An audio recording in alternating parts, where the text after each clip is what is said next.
Здравствуйте, друзья! Я юрист Валерий Табаков. Сейчас эфир, прямой эфир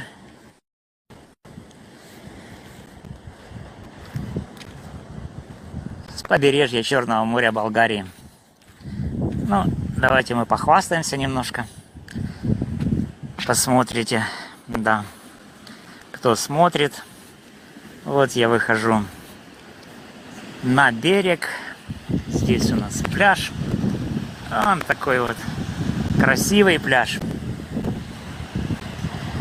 Здесь море, волны. Вон там вдалеке это Несебр, старый город. И чуть сюда это сам Несебр. Ну а вот там вот это Солнечный берег. Знаменитый курортный комплекс болгарский на побережье. Здесь вот два таких вот отеля. Secret, вот этот. А тут чуть-чуть, вот этот вот, чуть дальше, это Dreams. Это бывшие государственные отели. Да.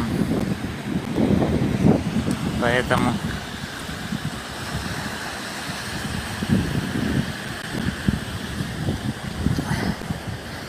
там бывает много разных туристов.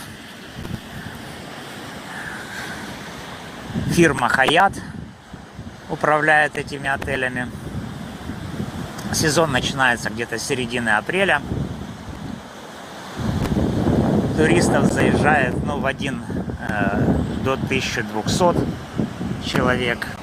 Во второй тоже где-то так. Там бассейны, здесь пляж. Работают обычно по системе «все включено». Так что вот это бывшие государственные такие курортные комплексы. Здесь лечили легочные всяческие проблемы и там, и другие. Да? Здесь как бы три потока соединяются: горный, морской и пляжный. Вот. Что касается здешней природы, вот там вот это город Святой Влас. Прекрасный город.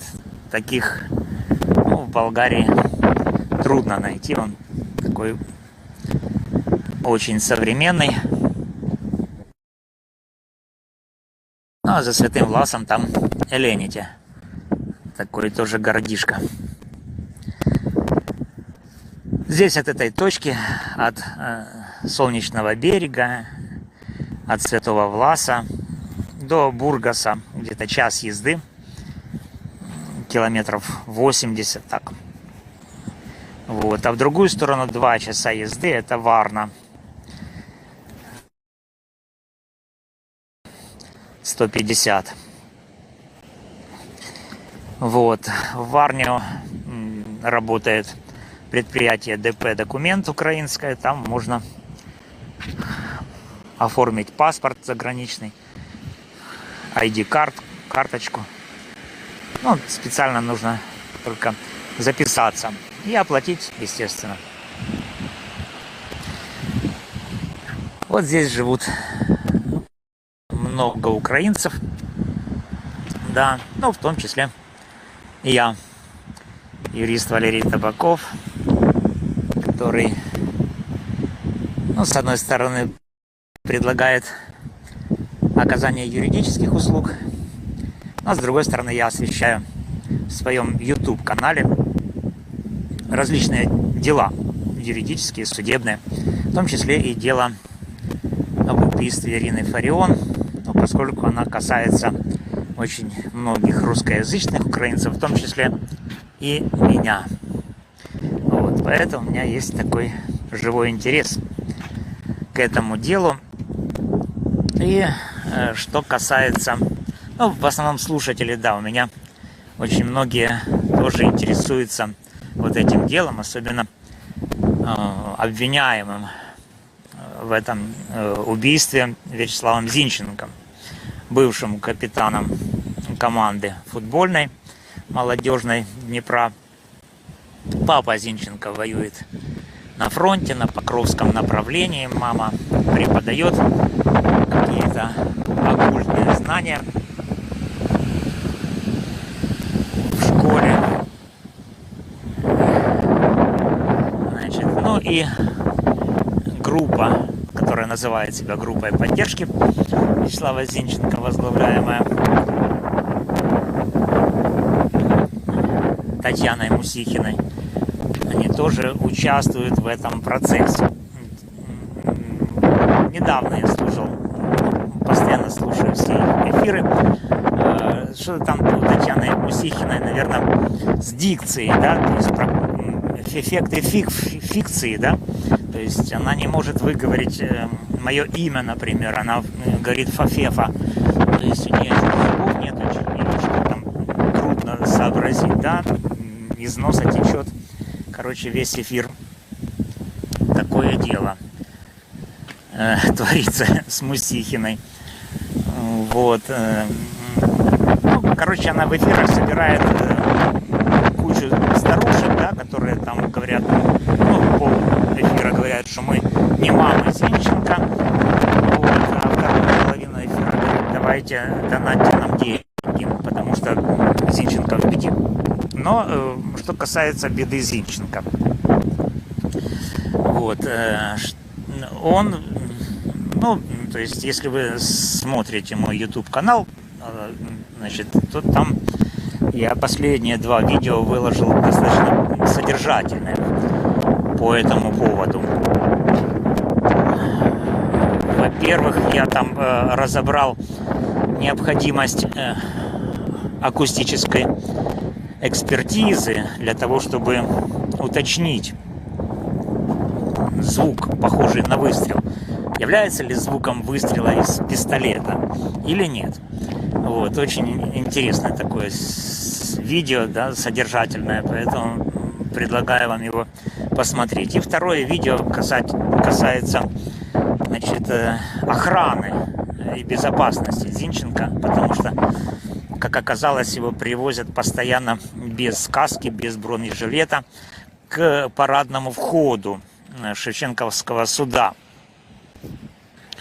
города Львова, и он проходит практически через толпу людей в открытую, что запрещено инструкцией по конвоированию. И этот вопрос я тоже разобрал, там второе видео в YouTube-канале тоже на эту тему у меня освещено.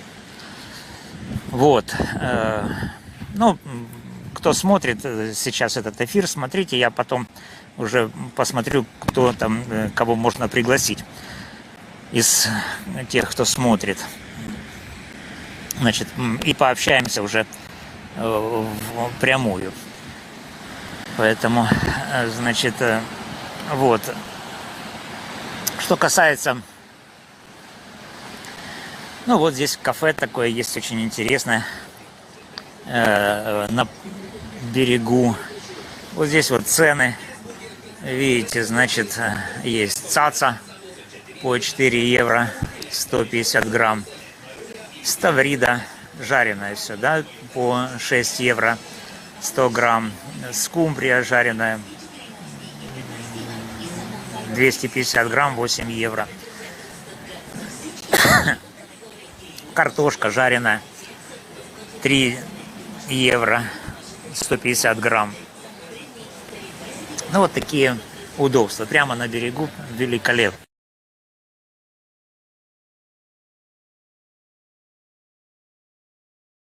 Значит, наслаждаются природой. Вот. Ну, что касается группы Мусихиной, да, которая там постоянно накатывает на меня, они не прекращают это делать.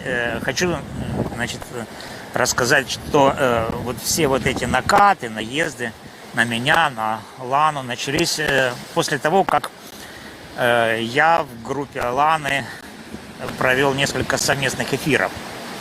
Вот, они мне готовили вопросы как к юристу с высшим образованием, и я отвечал в тикток-эфирах. Значит, были очень интересные вопросы, интересные эфиры. Я осуществлял различные там юридически значимые действия, направлял обращения. Вот.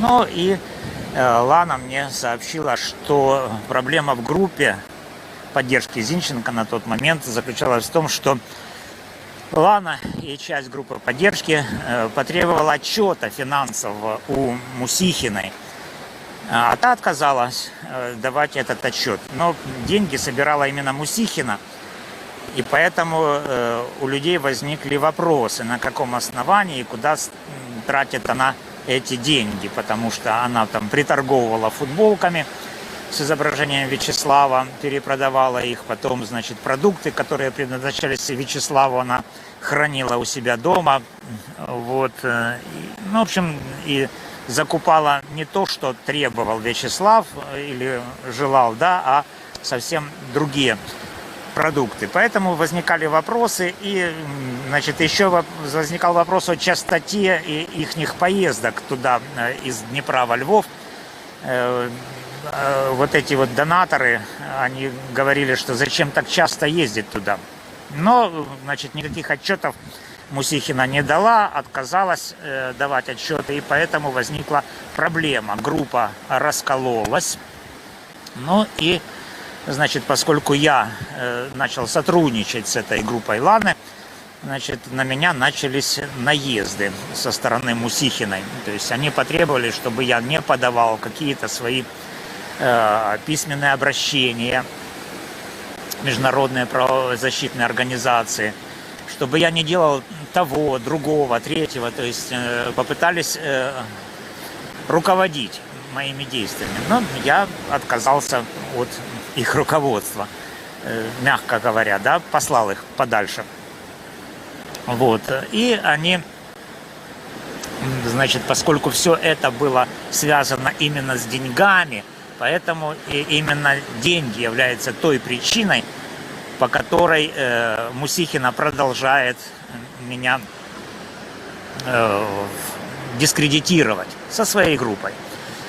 Значит, так что вы знаете, что основная причина вот этих наездов на меня со стороны Мусихиной – это исключительно финансовое. То есть то, что она не давала финансовых отчетов своей группе, в которую входили тогда все донаторы, в том числе и Лана. Сейчас Лана отошла от этого вопроса, то есть она не выходит на связь, но что касается Мусихиной, она продолжает, вот это ее нервирует, что кто-то требует у нее финансовых отчетов, документов. Вот и эти документы и отчеты требовали донаторы, которые входили тогда в общую группу, которая еще тогда не раскололась и возглавлялась Ланой. Поэтому, значит, по-хорошему бы, да, ей все время давать эти отчеты, и те деньги, которые донатятся, ну, маме, да, Вячеслава Зинченко, они тоже должны были бы быть подотчетны донаторам. Ну, такие как бы действия, потому что в этом во всем, в этой кухне участвуют именно вот такие люди, как Татьяна Мусихина.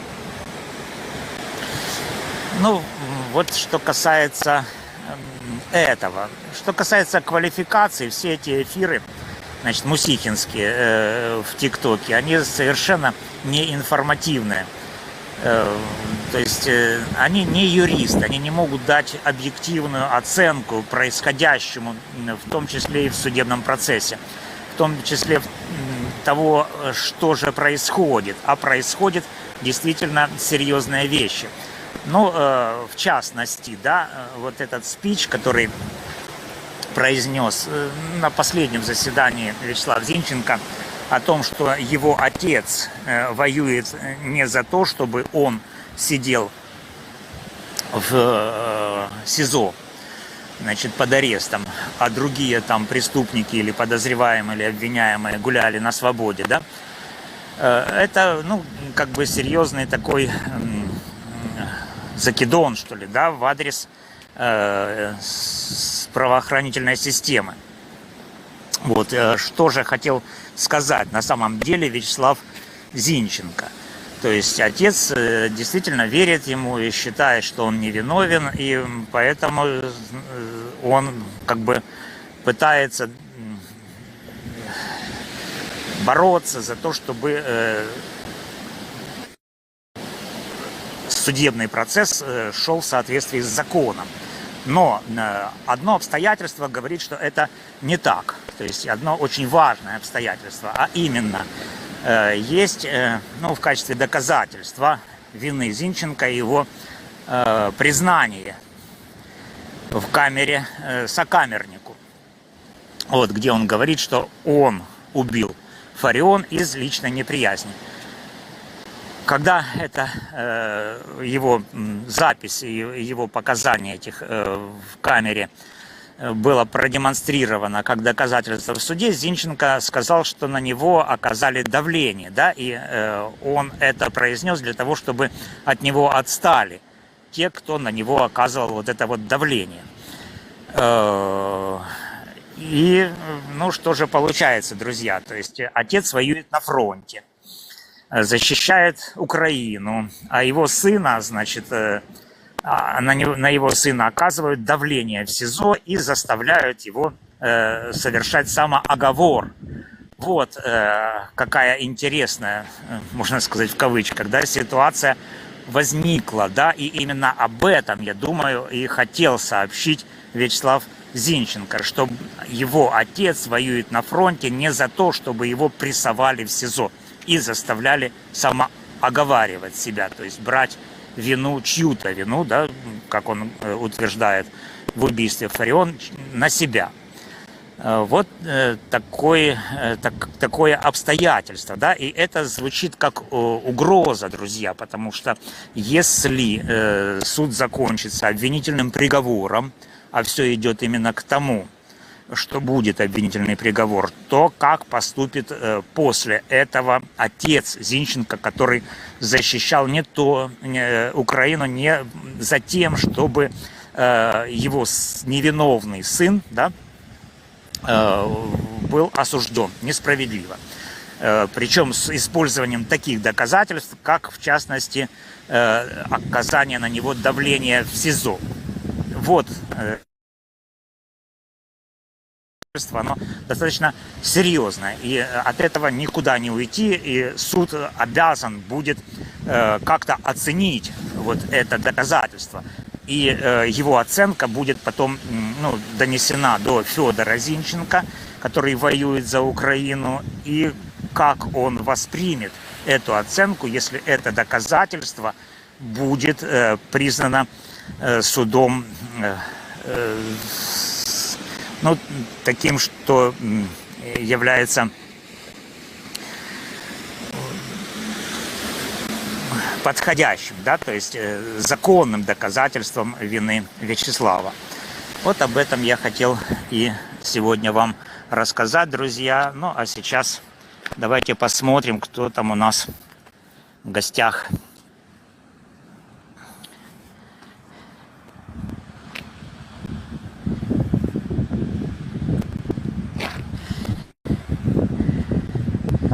Вот 2 приглашения я послал.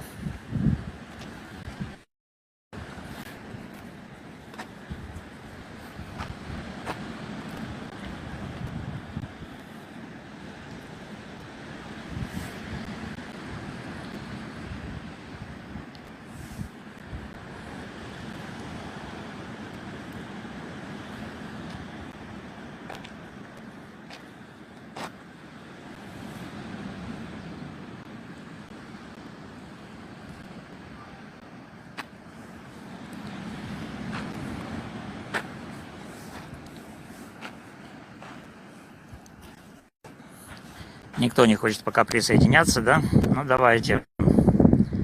Запросы.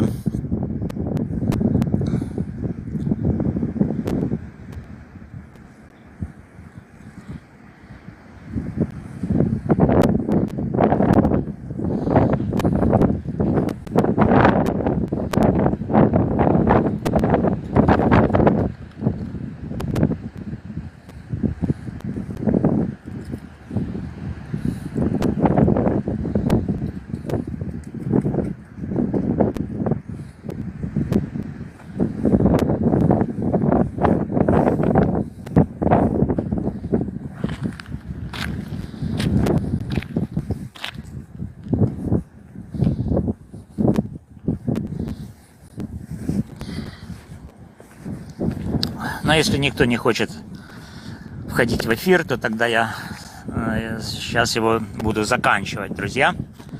Давайте еще подожду минутку.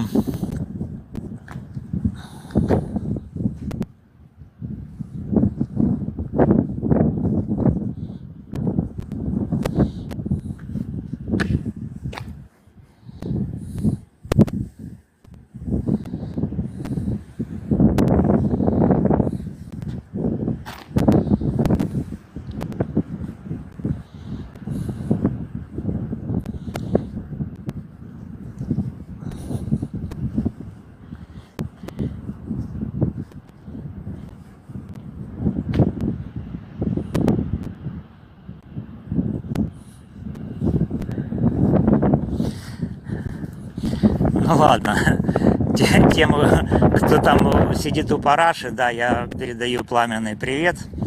Привет, да, Катерина и твоим сопарашникам.